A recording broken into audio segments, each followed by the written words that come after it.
Two. Hey, welcome back to the show. We're keeping it real goes right. Well, kind of. Welcome back to a live stream of the show. We're keeping it real goes right. Welcome back to Real Take Sports Talk.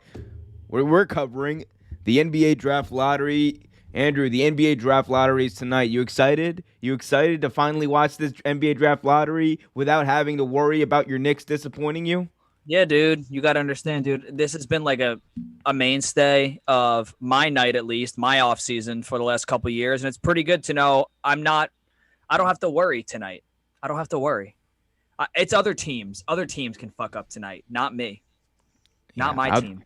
Yeah. Well, my team still has the ability to fuck up. Right here to my right, I believe, is the draft order. The Rockets, Pistons, and Magic have the best odds of getting the number one pick, followed by the Thunder, Cavs, Timberwolves. Somehow the Timberwolves are still have a good shot at getting the number one pick. I don't know how many more number one picks they need. We'll get into that throughout the night. Remember, by the way, the lottery starts at 8:30 p.m. Eastern. We will be bringing those live results right here. You're going to see this graphic updated to reflect what the results are. So stay tuned for that at 8:30. Also hit that like button if you haven't already. Got a lot in store for you. Anyway, Timberwolves somehow in this again. The Raptors as well are in this. The Raptors, Bulls, Kings also have a shot at it. Pelicans less so. Hornets, Spurs, Pacers, and Warriors round out the top 14. Now, Andrew, we have not seen a team at number 14 get this coveted number one pick since I believe the Magic when they picked Shaquille O'Neal. That somehow happened, and it was honestly like the biggest anomaly in sports history. So, but the Warriors also do get the Timberwolves pick as long as it's not a top 3 pick. What would it mean initially for the Warriors to get a potentially a top 4, top 5 pick along with their number 14 pick with hopefully Klay Thompson coming back? Is that going to help them next year? It honestly depends on the direction that they choose to go in. See, if they get the number 4 pick, I don't know if a lot of you have looked at anyone has really looked at mock drafts, but when it comes down to breaking down, there's different tiers to these players. So there's the tier 1, tier 2, tier 3, all that stuff. The tier 1 dudes are the Evan Mobleys, the Cade Cunninghams, the Jalen Greens, and I guess to an extent, I'm a huge fan of this kid, but he's like a borderline. He's like the borderline tier 1/tier 2 lottery pick, and that's Jalen Suggs. So with that being said, a lot of it's going to depend on need with them, and a lot of that it depends on what direction they want to go in. They're probably going to lose Kelly Oubre this year in free agency, so they're going to have to obviously fill that hole. They pretty much think about it with Klay coming back. They drafted Wiseman last year. He kind of took the year off, so he's going to come back stronger because he had the injury. They're going to bring Draymond's going to be back next year, so their biggest hole they need to fill is, I guess, maybe a wing that they could bring along slowly to complement Andrew Wiggins and to, if they ever wanted to potentially go small ball or something like that. I don't know. A lot of it's going to depend because, they can't get a top 3 pick, right? They can't get a top 3 pick. Nope, they can't. So the thing is, that means that they would have to hope, if they want to go in the direction of a big man, they would have to hope that a guy like Evan Mobley, who is from that area, who is from the California area, they'd have to hope that a guy like him would fall to them. But I don't see Evan Mobley going past 3, depending on how it goes. So it's going to be really interesting to see which direction they go in. Suggs would be a very interesting one. I don't know if Suggs' playing style fits what Golden State does, as they're more of a space kind of team. And Suggs is more of he's got to be an initiator. He's not at the point of his career yet where he is a catch and shoot kind of player. He's more of a, he's got to be a lead guard. So we know Steph can play off the ball. We know Klay and those guys can play off the ball. So it'll be interesting to see. Golden State, though, I think no matter where they end up, they're going to obviously take the best player available for them, and I think they're going to lean on a wing. Jaden Springer type player, or maybe that kid Keon Johnson, a player like that. Keon Johnson, I think, is still in the conversation. I think Franz Wagner also could possibly be in the conversation for them. I think he would actually be a really good fit. He fits what they do. He's a shooter. Corey Kispert's another one, dude. If they fall that low, if they stay put at 14, dude, Corey Kispert's a guy. He's from the West Coast and everything like that. he's what they need, dude. He's basically, a lot of people when he was coming out last year, they said in college basketball, he's the closest thing to Klay Thompson. Same size, 6'7", really good defender, really quick release. He's, he can be a streaky shooter, but when he gets hot, dude, it's lights out. So that's the kind of player I think they would add and just kind of bring him along the same way they brought along Klay. Plus, who would be the better player to kind of help mold that kid than Klay himself, So they could go in that direction too. A lot of it's going to depend on where they fall, though. So the one thing that everyone's worried about, the one thing that everyone wants to know is who's going number one. Tonight we find out rather who gets the number one pick. It's going to be one of the teams that was listed earlier. But I think the bigger question on some people's minds, and actually I don't think it's that much of a question on a lot of people who've been paying attention's mind, is who's going to go number one overall? Who is there a consensus number one pick in this draft, and why is it Cade Cunningham? So I'm not even going to disagree with you. In the past, I would have tried to make arguments for Jalen Suggs, but I honestly, I like Jalen Suggs. Obviously, I love Gonzaga, but I just think in this draft, he has the intangibles. He's got the size. He's 6'8", 6'9". He can do it all, dude. He took over the Big 12 tournament when he was at Oklahoma State, pretty much carried Oklahoma State to the NCAA tournament. So it's going to be Cade Cunningham, dude. And whatever team gets that number one pick, dude, they're getting a stud. I've seen a lot of people, Toronto Raptors fans, since there's like the chance that Kyle Lowry might leave in free agency, they're like, they really would love Cade Cunningham. The other one I heard would really love it. They want to see him with Shai Gilgeous-Alexander in Oklahoma City. That would be cool, pairing those two up together. Because dude, history has said every fucking dude that the Oklahoma City Thunder draft, dude, I don't know how the fuck they get it. They don't keep them, but every damn dude they draft becomes a stud. It doesn't make sense.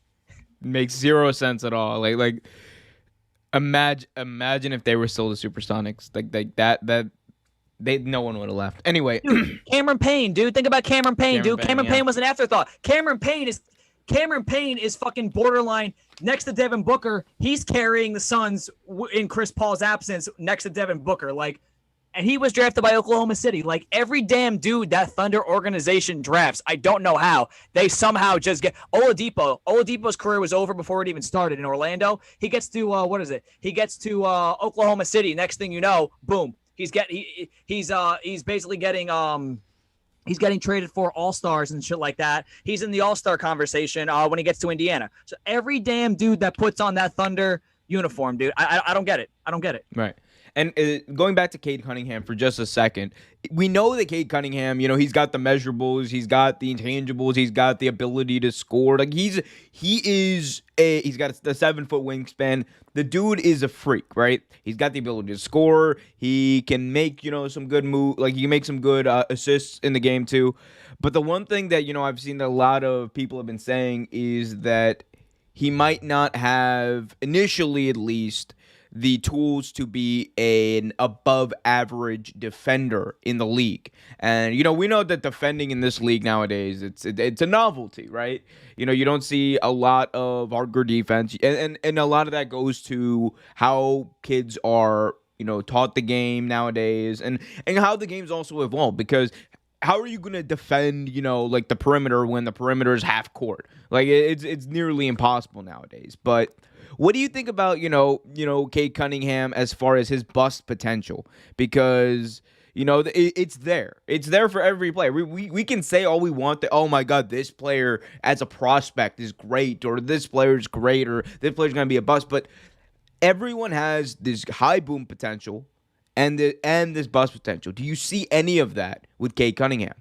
I mean, obviously not every player, even the ones that get like perfect ratings and everything like that, dude, even LeBron had bust potential. You know what I'm saying? Every player that comes out obviously has bust potential because we don't know what's going to happen. I do think his boom potential is higher just because he does have all those things. He has the intangibles, like he has the size, he has the wingspan. He's going to get stronger. He's 18, 19 years old. So he's going to get stronger as he gets older. His body's going to mature naturally and everything like that. So plus, he's got that scorer's mentality. He has that mentality that you cannot teach. And I know a lot of things can factor in, like going to the right situation, everything like that. I think he'll be fine no matter where he goes. It's just a matter of his work ethic, obviously, because that's one thing we don't know about. We know on the court We know he's a baller. He can go get his. He can go get 20. He can get you 20 points, 5 assists, probably 8 to 10 rebounds a game. We get that. The thing is going to be off the court. That's going to determine like his work ethic. That's going to determine whether he fully reaches his potential or whether he just becomes another, what could have been like a guy like Andrew Wiggins. I don't want to talk trash about Andrew Wiggins, but No, talk trash about Andrew Wiggins. That is the biggest bullet the Cavs ever dodged because we weren't able to dodge Anthony Bennett. That we took that bullet and almost destroyed our entire franchise. Thank God for LeBron. But we were able to dodge that Andrew Wiggins bullet, and man, did that look. And look, Andrew Wiggins, a fine player. All right, let me make that clear. He's fine. He is an NBA caliber player. He's even a very good role player. But is he like the guy? Is he worth that? Was he worth that number 1 pick? No, he wasn't, but he was worth Kevin Love in that championship that the Cavs got, and that's what I can say. Andrew, those are and just real quick before go you ahead, go ahead. That's the dice you're rolling, dude. That's why you can never peg a player as every player obviously has bust potential. When you look at a player like Andrew Wiggins, given his size, like it's the same deal, dude. He had equal measurables to LeBron coming out. That was his comparison when he was coming out. So, but you never know how a player is going to progress because there's so many factors that factor in: work ethic, the environment you go into. That's why LeBron, as much as I'm not really the biggest LeBron fan, the fact that he went into one of the most toxic environments in the entire, NBA, which was the Cleveland Cavaliers environment, and he was able to thrive and make himself into the player that he is today. Kudos to him, hats off. So with Cade Cunningham, I think a lot of it's going to depend on his work ethic, but you know what? Time will tell. Time will tell. That was the nicest thing you've ever said about LeBron. It's never happening again. This is never happening. Take a picture, screenshot this. This is never going to happen again. Andrew will never be this nice to LeBron again. That is the absolute biggest compliment he's ever given to LeBron. Pretty much. Pretty much. Yeah, no, I agree with that situational thing that you said because, it's easy to say that this player is going to be like Cade Cunningham is going to come in and change a franchise. It's very easy to say that, but actually doing it and going to a franchise that has the ability to maximize his potential is difficult. And it's difficult for anyone. Cade Cunningham. Yeah, go ahead. I was just going to give you an example, dude. Like, especially like we don't know who's going to get the number 1 pick, but like as we've seen in recent years, dude, a guy like Cade Cunningham, it's a big difference, very big difference between getting drafted to an organization like Toronto and getting drafted to an organization like the Pelicans or the Magic. Or what would you say would be the worst fit? Like for Cade Cunningham, what's the worst fit for him to go to? Well, since they've managed to fuck up every number 1 pick they've had, Minnesota. I mean, they don't need another number 1 pick. No, dude. Well, that's a toxic organization. Honestly, for his career, the 3 teams that you put up there that honestly will just benefit his career, honestly, are Toronto, just because they're so well run. San Antonio, just because, again, they're so well run. They just lack the talent in recent years. And I think the other one, which is kind of a surprise, is Indiana. Indiana's another one of those teams. Indiana has been in it every single year for the past decade. And like I said, dude, they've lacked the talent. As much as I love a guy like Domantas Sabonis, he can't carry a team. He's a good second, maybe third option on a playoff team. But Domantas Sabonis is not going to bring you a championship. They need a guy who can... If it's Indiana, they need a guy who can, be the guy, and Cade Cunningham is that. He showed it. This is one thing. If you remember back, we were talking about this in the group chat the other day, dude. When you think about a guy like Trae Young and everything like that, people talk mad shit about Trae Young. They were like, Trae Young this, Trae Young this, Trae Young this. He can't do this, undersized. We question his physicality. What's the physicality of the NBA game going to look like? Then he gets into the NBA, and what happens? Everything he did at Oklahoma, which is basically carry a damn team by himself, drop 30 a game, 30 and 10 by himself, one of the only players in college basketball history to ever do it. It's like no one should be surprised what Trae Young is doing now for the Atlanta Hawks because he was doing it in college, and we knew this was coming.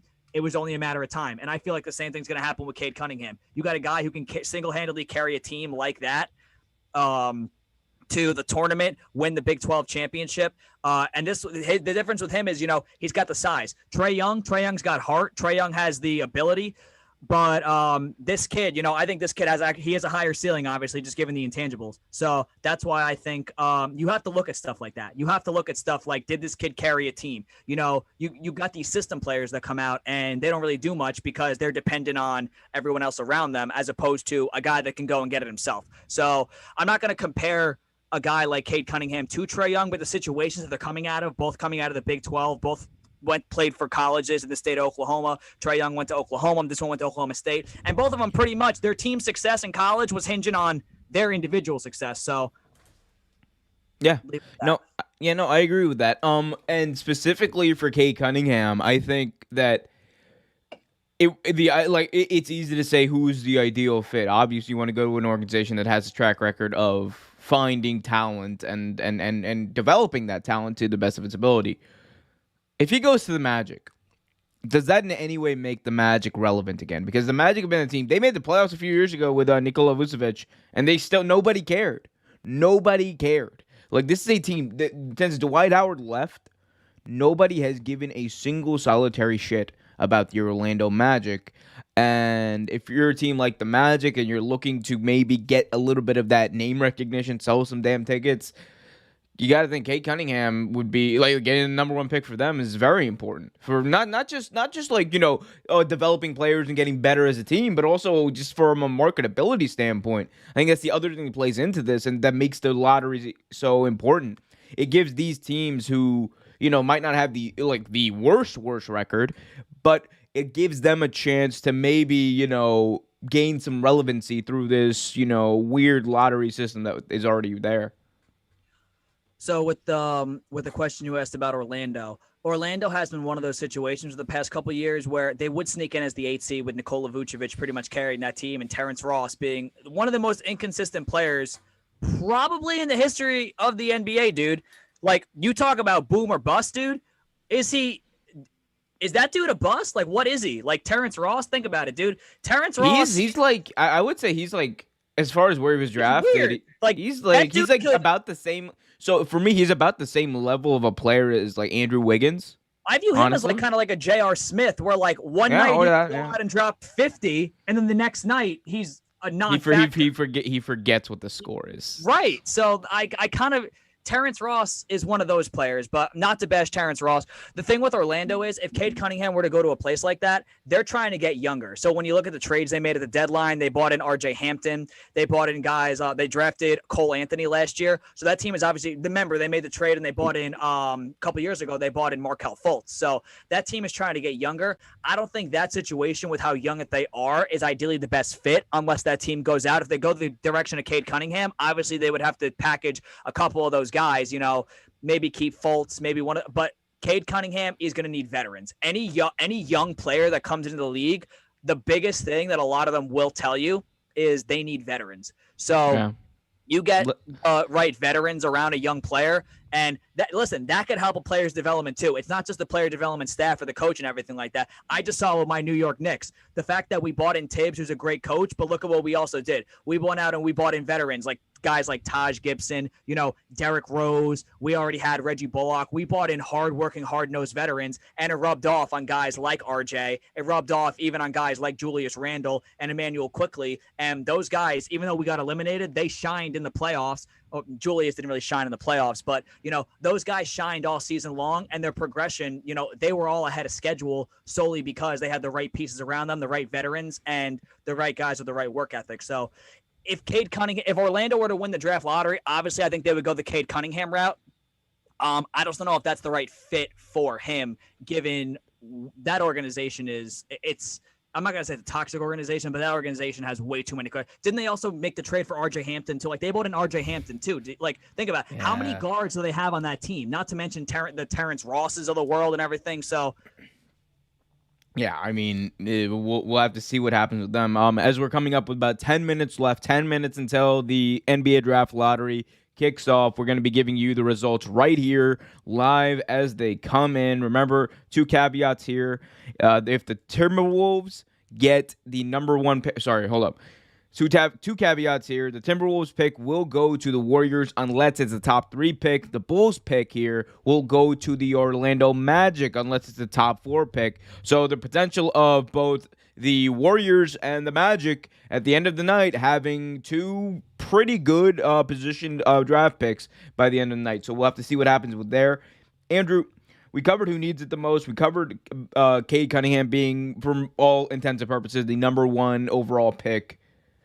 I think the other question we need to ask is, who are some unsung prospects in this draft that maybe we aren't talking about, that teams might not even have to get the number 1 pick for and might get a steal? Like what are some names that have missed to come out? I know Jalen Suggs is a name that you mentioned earlier too. So he's like the cutoff between the tier 1 and tier 2 is Jalen Suggs. Now, the highest tier 2 player I have based off of potential alone, I watched him play a lot because he went to high school in New Jersey, is Jonathan Kuminga. When I look at a guy like Jonathan Kuminga, he's got the size. He's about 6'8". He has size. He reminds me a lot of a young player named Precious Achiuwa, who also came out of the state of New Jersey. Kuminga has intangibles like he's pretty athletic. He's got like a 7'2" wingspan. Really good rebounder. There's a player that I compare him to in college basketball who's a dog that I can't wait for this kid to come out because the Knicks have a chance to get this kid out of Louisville, dude. Look up this kid when you get a chance, dude. Aiden Aynon. This kid is a fucking dog.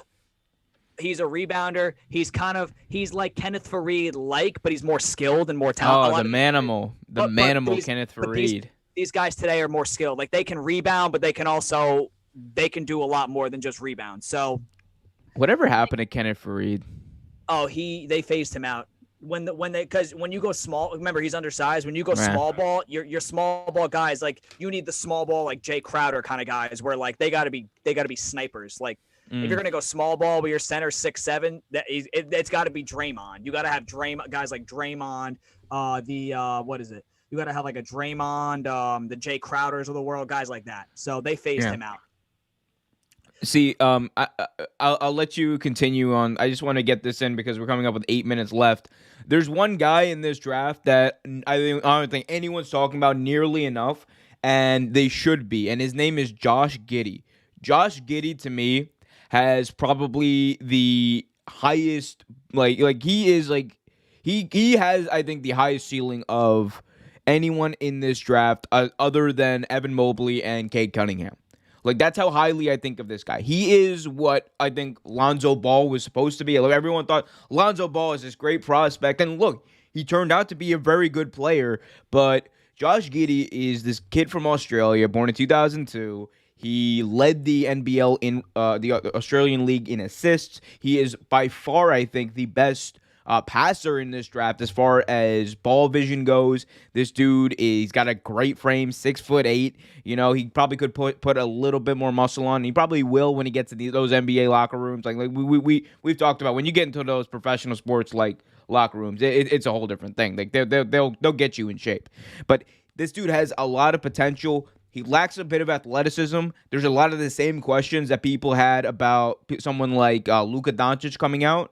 But when you watch the tape of this kid play, one thing that becomes immediately clear is this dude knows the fundamentals of the game, and he uses that to his advantage. He's able to get a step up on his opponents, even though he doesn't have the same level of athleticism. And sometimes I think that can translate over to the NBA. And I think with a guy like this, he's always going to have a position in the NBA.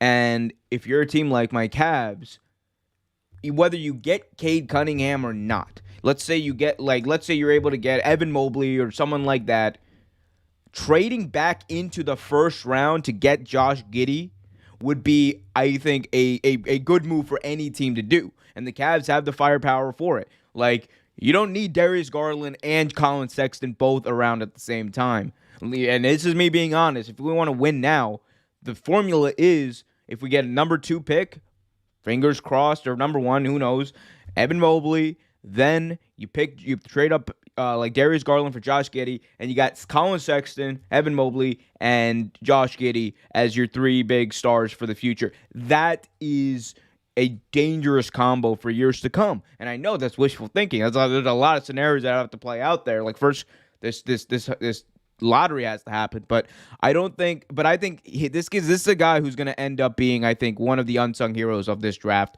much like Victor Oladipo was back in 2013, much like Tyler Hero was a few years ago. So Josh Giddey, that's a name to remember. 6'8", point guard out of Australia.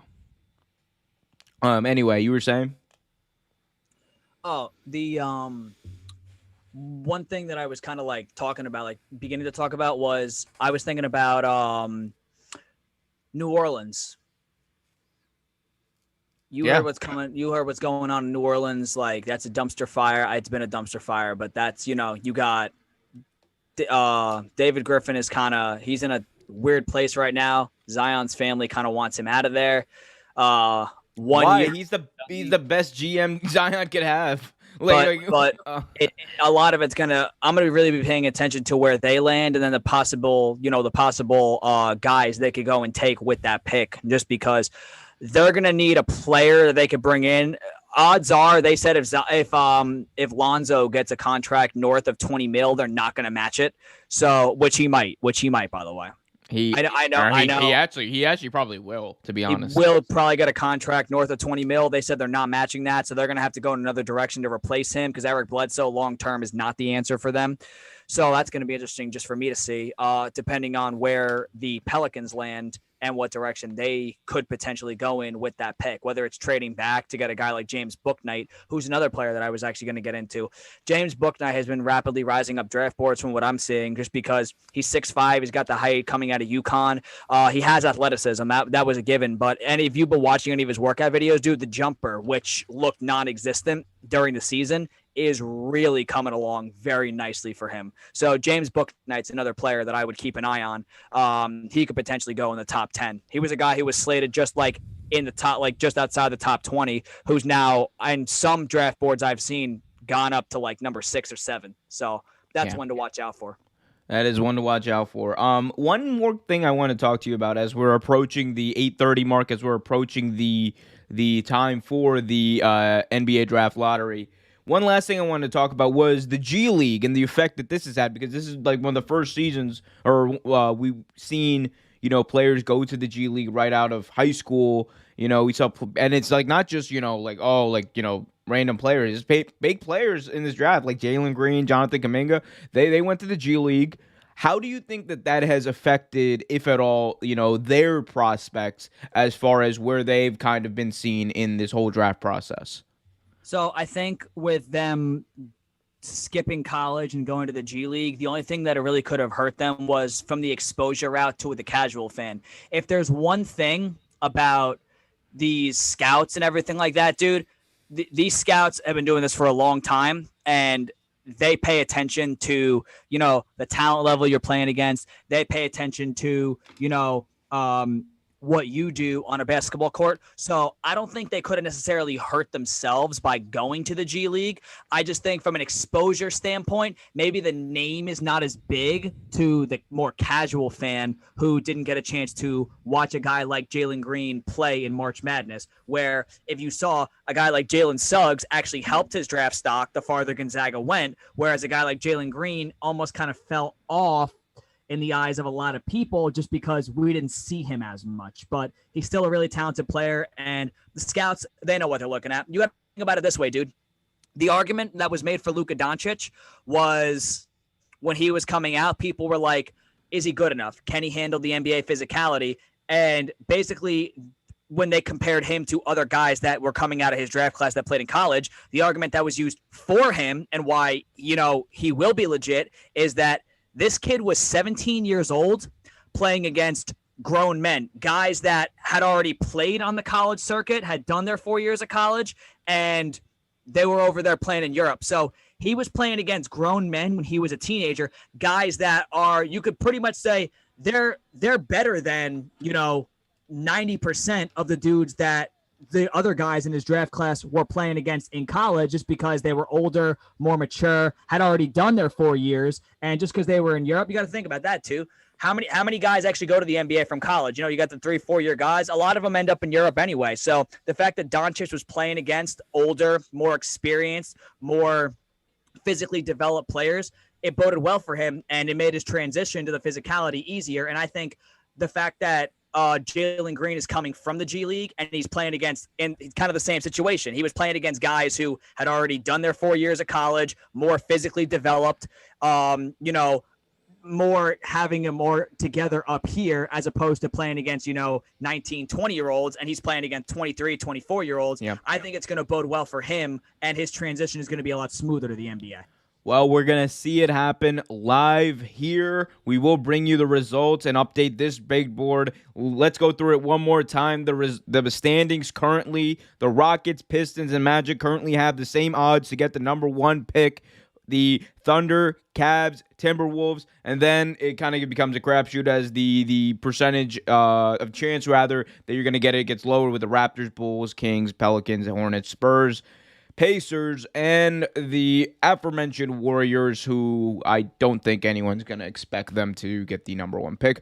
But that is to be determined. Rachel Nichols is talking now. So, as I said, we will be filling out this big draft board as the night commences. It's going to happen fast. So let's see what happens, guys. So they got the representatives coming out here. Now we're just reacting to this, Andrew. What do you like? What do you see? So I see all the representatives. Right now, I'm looking at a graphic where they have the 3 teams with the highest chance of getting the number 1 pick. Mm-hmm. What is it? It's Houston, Orlando, and Oklahoma City. Houston, Orlando, and the Magic. Houston, Orlando, and Magic. Houston, Orlando, no, and the Magic. Oklahoma City. No, Orlando is the Magic. Yeah. Okay. Oh yeah, that's the other caveat I forgot here. The Rockets will lose their pick if it's below the top 4. Oh, so that would be so tough. That would be. Could you imagine that? Could you imagine that? They're the worst team in the league, and they could lose their pick if it doesn't land in the top 4. Oh. Yep. And then Oklahoma City. Oklahoma City could end up having potentially like 2 top 10 picks. That's the crazy thing. You know what, dude? I know there's not a way you can do it with the NFL, but could you imagine? Like it wouldn't work in the NFL the same way, right? But could you imagine if they did this for the NFL? That would be insane. That would be huge. The Browns would never become a good team. Relish 69 says, "Where's the ESPN version? This is not the ESPN version. You're getting the Real Take version. We'll update this. You want to watch ESPN? Go watch ESPN." That's what I don't get. You're like, "Where's the video?" I'm like, "Bro, not here." We're gonna update this and talk about it, but like as it happens, but not here. I think they start from 14, right? They go from 14. Yeah, so down. It's 14 to 5. Like they go because then it's like they want to save the top 4 to do like later and be like, "Oh my God, look at this," and then hype it up, get a commercial break in, and also so that they can get that ad money, and then so we shit posters like us can talk about this online. So that's going to be big, man. Now they're showing replays of Anthony Edwards. And, hey, Anthony Edwards had a pretty good year, man. He averaged damn near, what was it, 19 points a game? Like 20 points a game? Something like that, yeah. Pretty Empty good for stats. a rookie. For a rookie? Hell yeah. Hell yeah. Empty stats on a bad team. They were a decent team.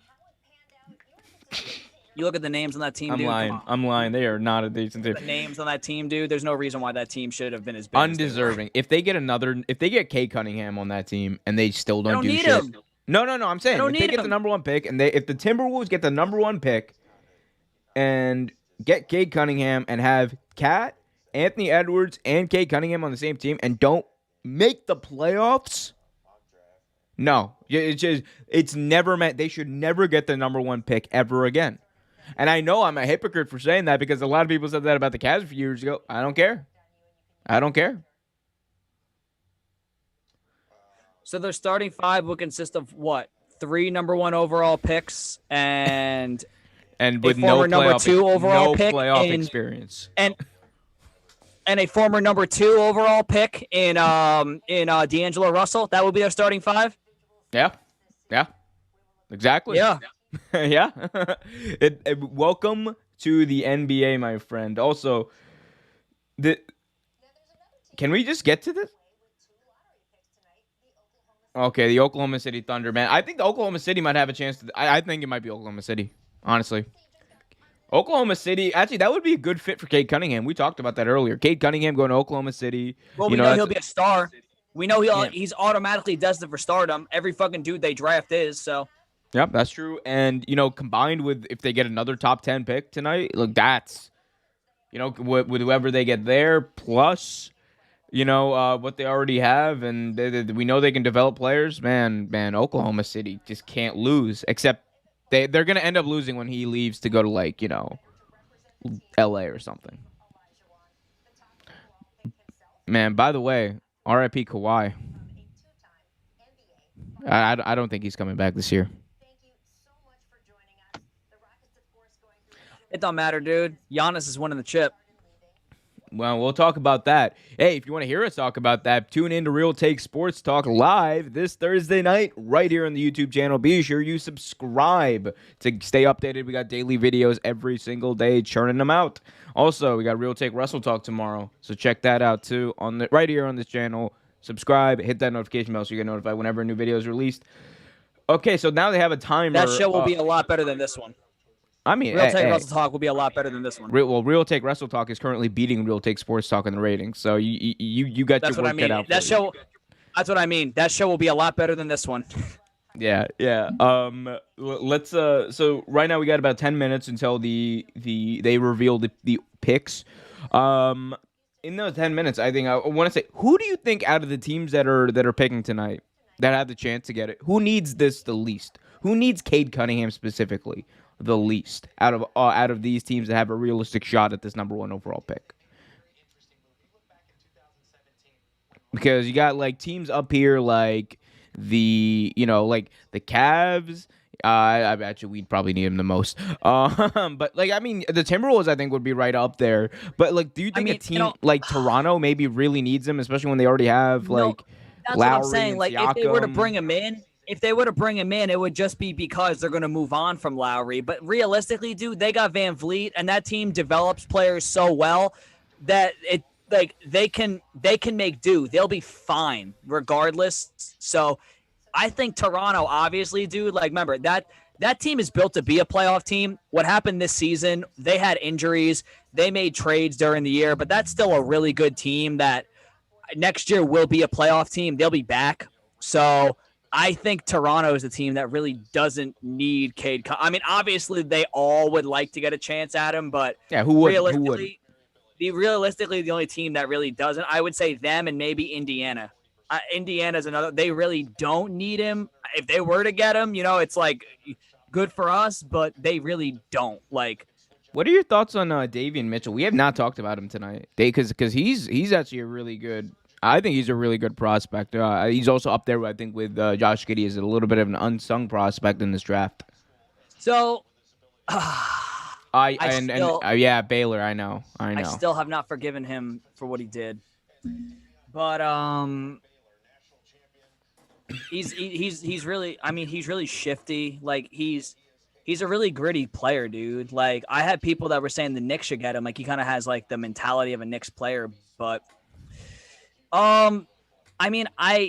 His game, he's a really good shooter. I think he's kind of he's very explosive, meaning he's one of those he could go when he gets on a run. He's kind of fast. He could get to the basket when he needs to. But other than that, dude, I feel he's more of a defender. He strikes me more as a. Oh shit! Hold up! Breaking news. The envelopes are on the podium. They just put them on the podium, and then Rachel Nichols made a pretty big deal about it, and now they're cutting to commercial. Continue. When I look at a guy like Davion Mitchell, I really view Davion Mitchell kind of as like a Terry Rozier type player. He's not the biggest dude. He can be explosive. He could probably go out and get you 30 a night. Pretty good. I think he's probably the best on-ball defender coming out, which is something that Terry Rozier is not, known for. My player comp for him would be a Terry Rozier. I mean, obviously, whatever, like he'd be a very good complementary piece to whatever team gets him. Honestly, he would be good if he would be good for Toronto, dude. He would be really good for Toronto, a team like that needs a guard if they're gonna move on from Kyle Lowry. He's young. I'm not gonna say he could fill the void because obviously Kyle Lowry is the greatest Raptor in Raptor history, so you're not replacing that's not going to be easy. But I think if you're gonna look for a guy to potentially replace him, he's a gritty dude, kind of has that Lowry mentality with a chip on his shoulder. So that's what I have to say about Davion Mitchell, dude. Yeah. Well, we'll see what happens with him. I mean, again, we're only a few short minutes away from revealing and filling out this beautiful chart to my right. We're going to find out the draft order for the top 14 tonight, and we're going to see who is going to win the Cade Cunningham sweepstakes as this has become. Do you think there's a chance? Do you think there's any honest chance in hell that we see a trade for the number 1 pick? No, absolutely not. I think there will be a lot of calls made, but whoever gets the number 1 pick with the kid they got coming out, there is no way in hell they are trading it. What's a team that you think would make a call though? Because like you have to also think like what's a team that like has a player that might be disgruntled, that might be wanting out? New Orleans. New Orleans. He's not that disgruntled.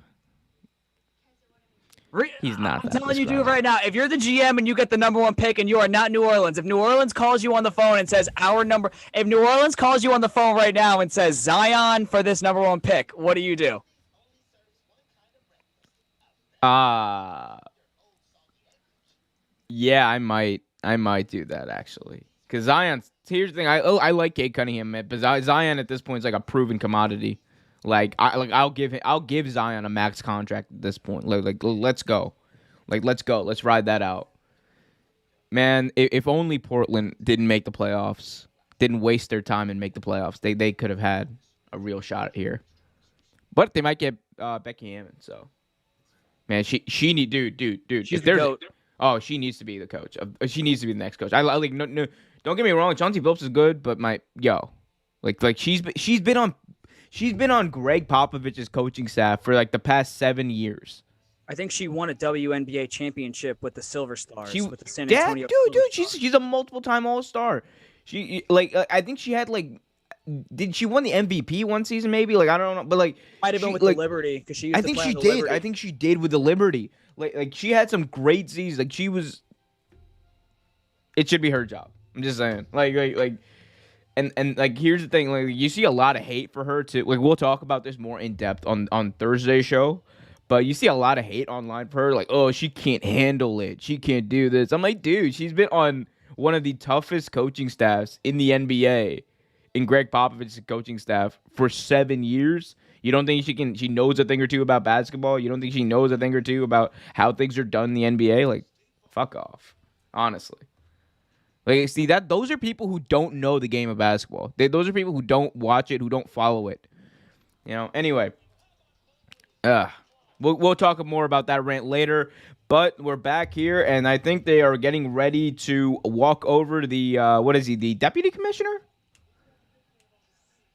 Nah. Mark Tatum, no relation to Jason. He's getting ready to walk over and reveal the results. We'll update this graphic as that happens and as that rolls out. Oh, they're doing another interview. Rachel Nichols has to get another interview in. No hate to Rachel. Davion Mitchell, Andrew's least favorite prospect right now. Davion Mitchell. Didn't like what he did. I did not like what he did to Gonzaga. But that's also why you think he's a good prospect. That is exactly why I think he's a great prospect, because I hated what the fuck he did to Gonzaga. That's why. Him and that fucking other dude, man. I feel bad for that dude. Did you hear about the Baylor dude today who literally has a heart problem? He might not even be eligible to. I feel so bad for him. Yeah, man, that's crazy. Him and that dude, though, dude. He is. Dude, he's lobbying. Dude, Davion Mitchell right now is lobbying to be the number 1 pick in the draft. He's like, I think I'm gonna make an impact. He's 22. He is old. He is older. That is true. But I think I don't think that hurts him. That's fine. We're talking about it. It takes usually a few years for younger players, especially, to develop in the NBA. Like he might have a He's little bit more of of a a leg up. finished Who knows? product, yeah. Yeah, yeah. Like I especially mean, him. what was Malcolm Brogdon, a 24-year-old rookie? He won Rookie of the Year. So Oh yeah, and then he disappeared for like 3 years, and then he returned. Dude. He is like the most. Nobody knew who won Rookie of the Year that year. That was like the one year everyone was like, "Who the fuck won Rookie of the Year?" Malcolm Who? Brogdon. Malcolm Brogdon. Malcolm Brogdon, bro. That's Dude, that man has a master's, dude. I just that man did 5 years. That man has a master's. that no. That man is like he was in college for so long. He is in crippling student debt. Like even with his scholarship. Like he took way too many classes. Okay, now they're showing highlights of your boy. It'll be interesting to see Evan Mobley, dude, just because I know a lot of people, they fall in love with the guards and all this stuff, which I mean, I get it. Guard play is important, dude. But if there's one dude who has been just so, besides Devin Booker, dude, DeAndre Ayton has flown under the radar as one of the most important players for Phoenix. Yeah, but he's not the guy. Like, look, here's the thing. On Phoenix, he's like the third option. That's what I mean. And it's like, and that's no disrespect to Ayton, right? But that team's not there if Devin Booker isn't on that team. If Chris Paul is not on that team, that team's just not there. Like he's a piece that will he's a piece that will like help you get over like that finish line a little bit, once you've already established who the actual stars are. And that's not to say he's not a star. I'm talking about like the superstars, like your 1 and 2. Because he's not like even like a Chris Bosh. Chris Bosh, remember when he was in Miami? Like he was the third person by default because he could have been the number 1 option if they ran the offense around him. And remember when LeBron left, they did, and he did great. And he did great. That man was averaging like 26 a game in Toronto, dude. Yeah, and then he went over to Miami, averaged like what 17 some years, and then like later on, like when LeBron left, he was the guy. He was averaging like 24. There's a bit of a drop off, and like I've seen a lot of players compare Mobley to Joel Embiid, and I'm not sure how I feel about that. Anyway, the deputy commissioner is at the podium. We're gonna find out the order. Let's go, baby. Thank you, Rachel. Good luck, everyone. Pick number 14 will be made by Number 14 is the Golden State Warriors will get the number 14 pick in the draft as expected. The 13th pick belongs to the Indiana Pacers. So the Indiana Pacers, right there, right where they were supposed to pick at pick number 13. The San Antonio Spurs. Everything staying to form here as the Spurs are going to be picking number 12 in the draft. The 11th pick in the draft will go to the Charlotte Hornets. Charlotte will be getting the the 11th pick in the draft. So again, everything's staying to form. Let's go to number 10. New Orleans Pelicans will be picking number 10. So no number 1 for them again. Thank God. Number 9. Sacramento Kings. It's time to get up, man. Sacramento. Number 9. Everything's staying to form again. Here we go.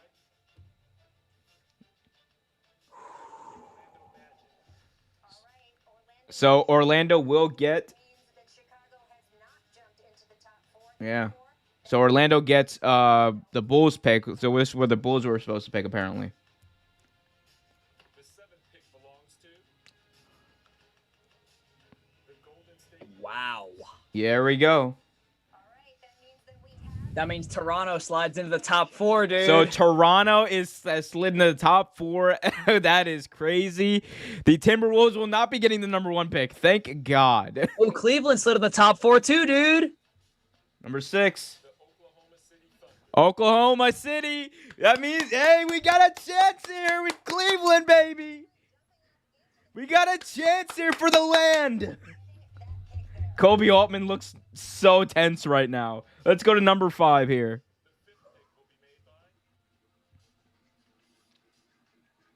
Here we go. The Orlando Magic. So the Orlando Magic will be picking number 5. They will have count them, 2 top 10 picks. So now we found that out. That is that's interesting right there. So let's just take a look at what we have so far, Andrew. That's what we got so far. What do you think of some of the positionings here of these players or of these teams? I got to tell you, dude, Golden State's in a pretty good spot. Picking up that 7th overall pick, dude, was so big for them. They'll be able to get a player like Keon Johnson, and then at 14, if they wanted to go the direction of a Franz Wagner, they could. That was huge for them, dude. I mean, Orlando's another one, dude. Orlando with the 5th overall pick. They're not going to get the number 1 overall pick, but, I mean, if they really wanted to, they could probably, depending on who gets the 3 or 4 pick, they could couple both the 5 and the 8 picks, send them to whoever gets number 4. If they're really interested in one of those top 4. I don't know, though, dude, just because those top 4 are special, and then everybody else, dude, we don't know. Like, we could pretty much, obviously Cunningham, Mobley, and then both the Jalen's, dude. But after that, we have no idea what direction any of these teams are going in. Yeah, and then Sacramento, dude. Oh, Sacramento can't catch a break, dude. Sacramento can never catch a break. But man, this is the craziness that is transpired here in the NBA. Man. It did hold true. It did hold true for a while. I'm sorry, I'm stuck on that screen. Was trying to pull it up. There we go. So that's the draft order right now. Oh, sorry, these are the teams picking top 4 right now. We'll get back to the live results in just a second. These are the teams picking top 4. We got Cleveland, Toronto, the Rockets, and the Pistons.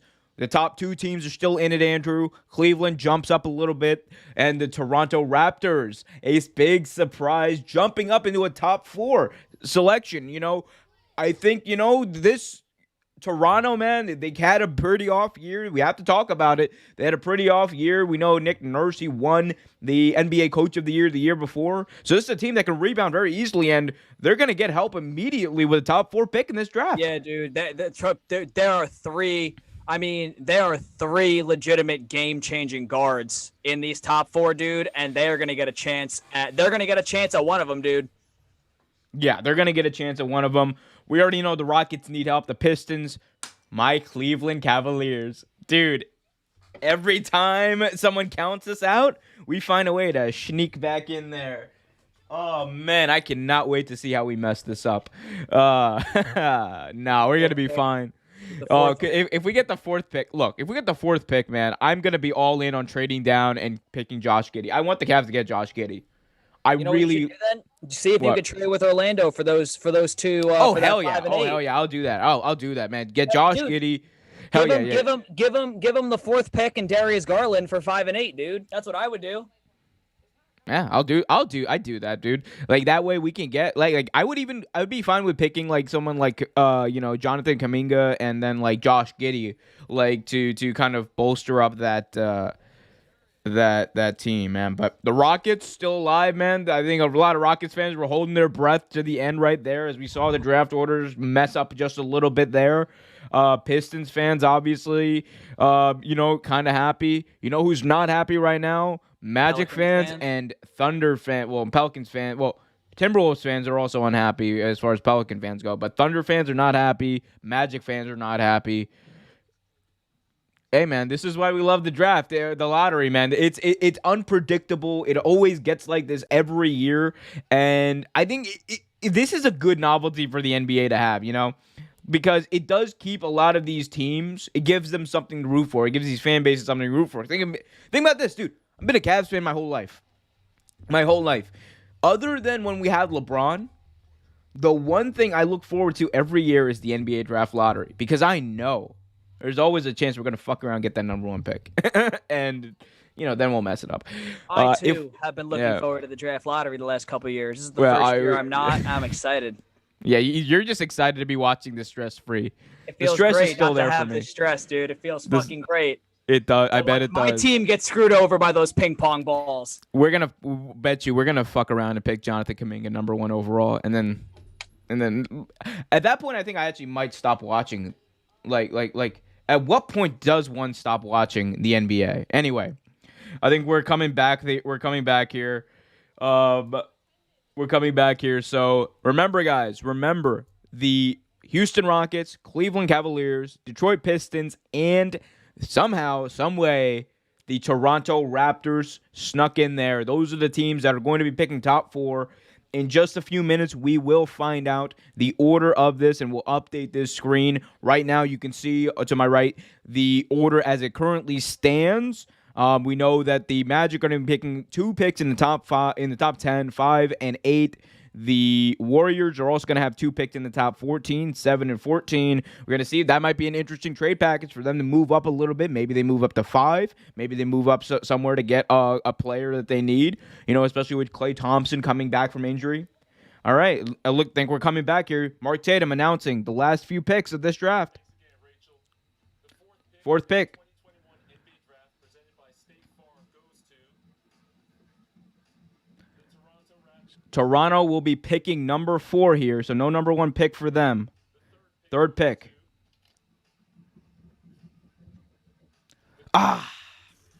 Cleveland will be picking number 3. Okay, that's fine.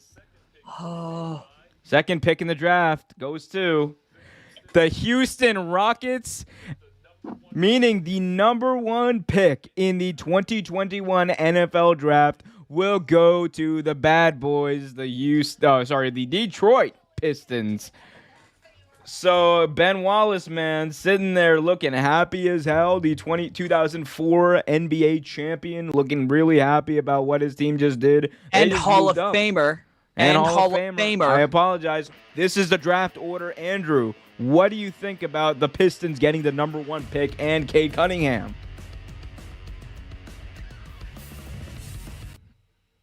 I think you know what I think? I think people are going to speculate, dude. This is just everyone's big at conspiracy theories, dude. I think given Derrick Rose's resurgence in New York and the way Blake Griffin basically played them the last couple years with making it look like he forgot how to dunk, I think this is the NBA like, you know what? You put up with enough shit. We're going to give you this year's number 1 pick. That's what I think happened. Listen, I think Dwayne Casey, don't forget, Detroit is a dumpster fire. They did draft, they drafted that fucking Killian Hayes or something last year. Killian Hayes, yeah. They drafted him. They're going to bring in another guard this year in Cade Cunningham.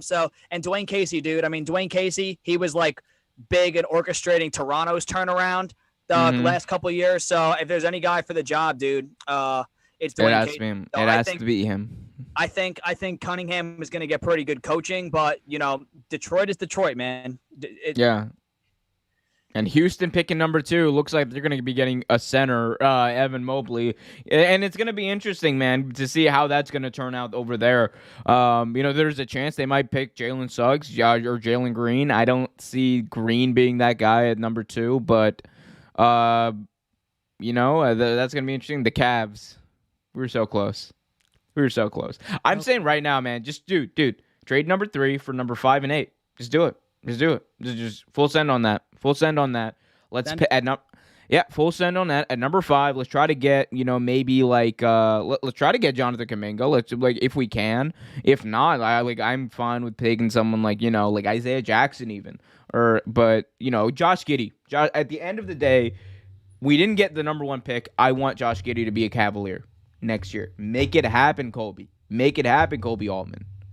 But yeah, it's been we were so close. Fuck.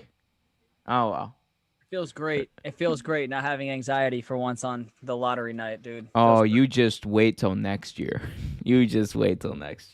Anyway, Andrew, we'll talk more about the NBA draft lottery on Thursday on our show. Be sure to check that out. If you haven't already, guys, remember to subscribe to the channel. Hit that notification bell so you get notified whenever a new video is released. We got Real Take Sports Talk on Thursday. We're going to be breaking down the aftermath of the draft. Also going to be talking a lot about the NBA playoffs and each team in the conference finals. Also, check out Real Take Wrestle Talk tomorrow night. We're live here on Wednesday, one night only on Wednesday. Then we're going to go back to being on Tuesday at 8:30 p.m. Eastern Time. Going to be talking about Fallout from Hell in a Cell 2021, as well as other news from the wrestling world. Andrew, any parting thoughts before we let these people go? Yeah, Bucks in 5. That's it. All right, Bucks in 5 is Andrew's parting thoughts. It's been one hell of a night, guys. Thank you for joining us, and we will see you next time.